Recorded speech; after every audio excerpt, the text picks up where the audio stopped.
3 true horror stories from the open road and deep woods. 1. The shadow stalker of the backwoods. When I was in college, my best friend and roommate, John, and I were known for making bad, impulsive decisions. Not lacking intelligence, but definitely lacking common sense. We were constantly seeking cheap thrills, whether it was checking out abandoned houses, climbing water towers, or pulling off dangerous stunts. One night, we came up with an idea that, compared to our usual antics, seemed relatively mild. Exploring the woods at the back of our small town, hoping for a bit of an adrenaline rush. For context, the town was surrounded by forest, but the backwoods were avoided by everyone, including us, because a large section of the town on that side had been abandoned decades ago due to a massive fire. Since there was nothing over there, the woods were abandoned too, devoid of any trails. We packed our flashlights and set out. It was a 30-minute walk from campus to the abandoned section of town, and another 10 minutes through the burnt-out area to reach the trees. With the coast clear, we clicked on our lights and headed into the forest. Within minutes, the lights of the town vanished, leaving us with only the faint moonlight and our small beams to guide us. For the first 20 minutes, it was underwhelming. Once the initial spookiness of entering a dark forest at night wore off, it was quiet, just trees and more trees. No abandoned structures or weird sights, until, completely out of the blue, John noticed something in the distance. A light cutting through the darkness. It was clearly a flashlight, not a campfire, and strangely, it was low to the ground. We walked closer, confirming it was exactly that. A flashlight, left sitting on the ground with no one nearby. There were no signs of a campsite or other gear. Since it was an active electric flashlight, someone had to have been holding it recently, certainly that same night, otherwise the battery would have died. Neither of us could imagine forgetting a light in a pitch-black forest, which led us to one chilling conclusion. Someone likely dropped it while running. And if they didn't come back for it, they must have been running from something terrifying.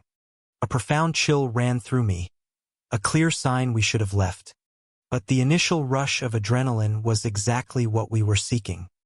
We decided to leave the light alone in case someone was coming back for it. I led the way deeper into the woods with John close behind. We were now actively looking for whatever clue could explain the full story behind that bizarre find. Not even 2 minutes after leaving the flashlight, we heard a sudden, loud crack behind us. Several sticks breaking in succession, somewhere just 20 or 30 feet behind John. We spun around, shining our lights, but saw nothing. Our nerves were shot. We walked another 5 minutes before hearing the same sound again, close behind John. I swore it sounded like someone quickly running along the forest floor, but again, we saw nothing. After that second incident, we were genuinely terrified. This wasn't the exciting rush we wanted. This was real, impending danger.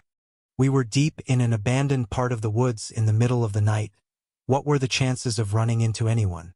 We still couldn't be 100% sure it was a person, but it sounded exactly like it. It happened 5 or 6 more times before we heard it again, turned around, and caught a split-second glimpse of a shadow move out of our light and behind a tree. John saw it too. We froze, staring at the tree for what felt like an eternity. 10 seconds later, a figure subtly moved its head, peering around the tree at us. We immediately took off, sprinting blindly through the trees and turning back the way we came. We ran hard for 5 straight minutes before slowing down to catch our breath. We then walked the rest of the way back to town with our flashlights on a dim setting. Oddly, we both realized we never saw the abandoned flashlight on our way out. Someone, most likely the man, must have picked it up and turned it off. Back on campus, we couldn't believe what happened. The idea of who was stalking us in the deep backwoods made no sense. A few days later, we heard news in town of a missing person, last seen heading toward the backwoods. We have no way of confirming if this event was related to our experience, but the thought of what we might have stumbled upon in those woods is deeply disturbing. Had we continued deeper, or allowed that strange man to continue stalking us, I don't know if we would have made it back alive. 2. The kidnapper's bait car. A few years ago, I was making the final cross-country move, driving about 1,000 miles inland along the less used, northern U.S. highways. It was scenic, but after making the drive multiple times, the charm had worn off. This was my last trip with the remaining items stuffed in my trunk. I'd driven all day, stopped in a small town for a quick nap at 6 p.m., and woke up at 9 p.m. to continue the journey. Just an hour out of town, my car started failing. A bunch of maintenance lights came on, and the steering felt dangerously off. It got worse quickly, so bad that I had to pull over onto the gravel shoulder. It felt like a sick joke. I was stuck as far away from the nearest town as possible. Having made this drive before, I knew there was no town for at least an hour in either direction. There was no cell service, just infinite woods and absolute silence on the road. I slumped in my seat for a moment, then got out to inspect the car. I know nothing about mechanics, but I was hoping for something simple. There was nothing, the car had just died. Standing outside, I immediately noticed how creepy the road was. Dim, spread-out streetlights, and woods stretching out forever. It was dead silent. I remember thinking I was literally in a horror movie. I knew my only chance was to get someone to stop and give me a ride to the next gas station. So, I stood there, leaning against my car, and waited. I was surprised when, after about 15 minutes, a car came down the road and actually stopped for me. The driver pulled up beside me and rolled down his window. He looked to be in his mid-30s, smoking a cigarette, and inspected me skeptically before asking if I was okay. I told him about my broken-down car. He took a few seconds to think. As he did, he kept checking his mirrors, and a powerful gut feeling told me something was terribly wrong with this guy. Despite my desperate situation, every alarm in my head screamed, "Do not get in this car." "Well, why don't you hop in?" he offered. "I'll give you a lift to the next town. I wouldn't mind helping a folk out tonight." I paused, scrambling to reject him. I've actually got a buddy on his way. Should be just a few minutes out." "Sorry, I should have mentioned that." The guy nodded, gave a profoundly unfriendly smirk, then quickly pulled away and vanished down the road. That hostile reaction was all the confirmation I needed. I had made the right decision. Unfortunately, that was the last car to come by for the entire next hour, maybe longer. I was clearly on a more desolate road than I thought. I was practically falling asleep against my car when headlights appeared, this time coming from the direction I was heading. I waved, and they slowed and pulled up. Oddly, the car looked familiar, like the same dark black sedan that had stopped an hour ago, but I hadn't looked too closely before.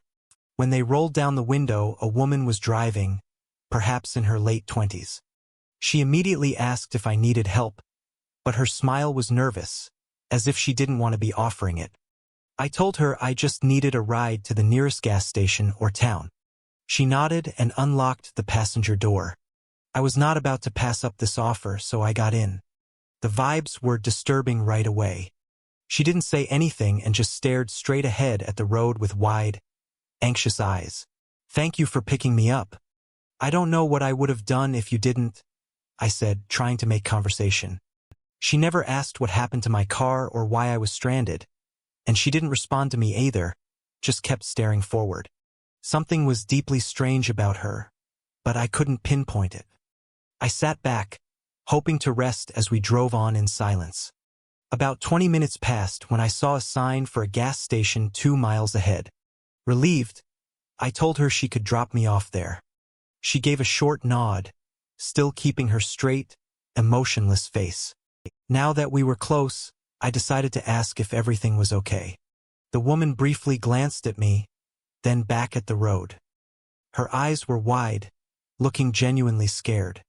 And just then, I saw something move in the corner of my eye, reflected in the mirror. My heart instantly dropped. The back seat was dark, and a figure was sitting hunched over right behind my seat, clearly trying to stay out of view. As soon as I looked, he sat up straight, and I immediately recognized him. It was the same guy who had stopped earlier, the one I had refused a ride from. He looked absolutely furious. I looked forward quickly and saw the gas station approaching, telling the woman to pull in and drop me off immediately. But she wasn't slowing down. She was going to pass it. That's when I realized the terrible truth. This woman was a victim too, probably being forced by the man in the back seat to pick me up and drive us to whatever destination he chose. I started trying to convince her to turn off at the gas station, but the man yelled over me, threatening me to shut up and ordering her to keep driving. We approached the turnoff still going about 50 miles per hour, but then, completely catching me off guard, she suddenly and sharply turned the wheel, slamming on the brakes just before hitting the gas pumps. She instantly bolted from the vehicle, which was my cue to go as well. Both of us ran for the gas station doors. When we got inside, she told the night clerk to call the police while I watched the man get into the front seat and speed away into the darkness. Long story short, my realization was spot on. Both the woman and I were victims of that creepy guy, presumably being kidnapped. I am eternally thankful she had the incredible courage to defy his threats and pull into the gas station anyway. She could have easily done what he said, and I don't know what would have happened then. Thankfully, I don't have to know. 3. The diner closet abduction. I work overnight at a small 24/7 diner just off the side of a highway. It's not a glamorous job, but I needed the income, and since the diner is usually quiet, it's better than a busy one. Our customers are mostly truckers or people on long road trips stopping for coffee or a quick meal. This particular night was no exception.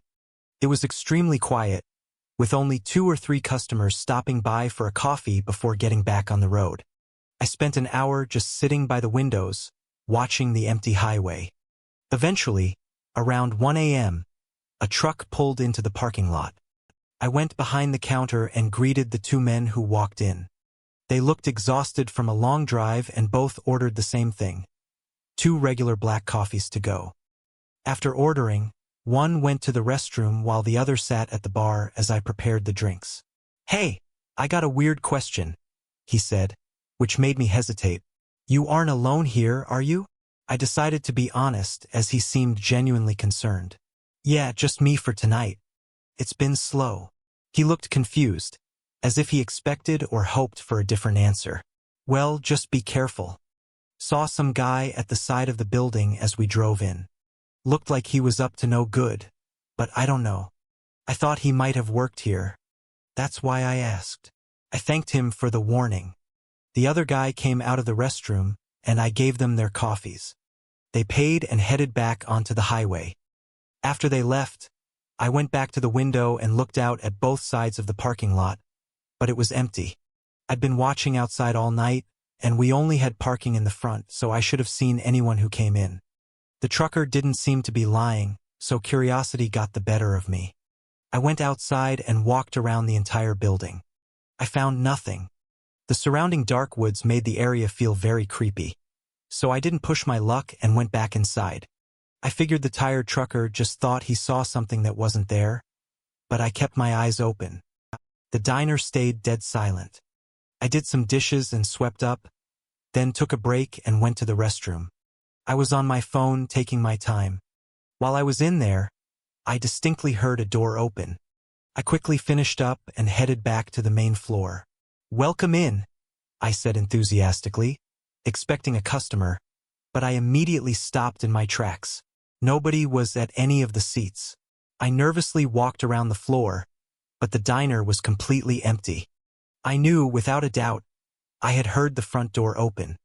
I went over and tested it. It definitely wasn't flimsy, and it wasn't windy out. My stomach tightened. I couldn't help but think about the trucker's warning.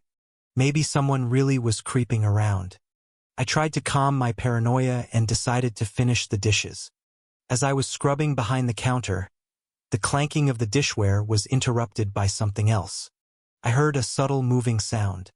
I quickly turned off the water and put down the plate. I heard it again. Before I could move to check, a man came around the corner from the back room.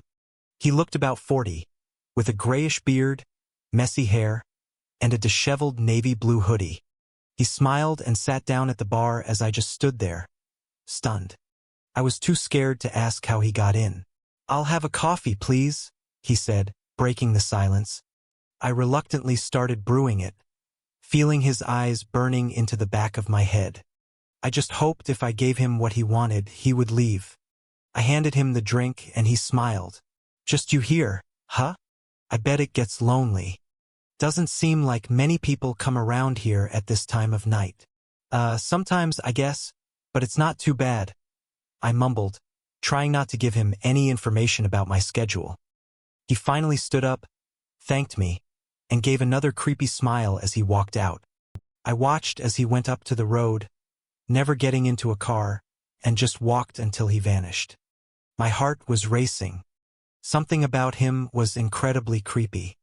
I stayed glued to the windows for 15 minutes. I wondered if this was the guy the trucker was talking about. If so, it meant he had been lurking around the building for hours, which was even more unsettling. I was terrified to go back to the dishes, as I felt exposed every time my back was to the doors. As I stared at the empty highway, I heard that same sound I'd heard in the restroom earlier, a door opening. But being in the main room, I knew it wasn't the front door. It was the side access door, the one leading out to the dumpster. I immediately ran around the counter and looked into the dark hallway. A closet door was swinging back and forth, as if someone had just rushed inside. I instantly ran outside, got into my car, and sped onto the highway, calling the police as I drove away. When the police arrived, they found the man still there, hiding in the closet. The same guy who had ordered coffee. But that wasn't the most disturbing discovery. The man had rope with him. With more searching, the police found a partially dug-up stash in the forest behind the diner. And it was gear clearly intended for doing, let's just say, horrible things. He was apparently eyeing the diner, came in to ensure I was alone, and then went back to the woods to get his gear so he could quickly abduct me and drag me into the forest where the rest of his supplies were waiting. Thankfully, he is now locked up for a long time.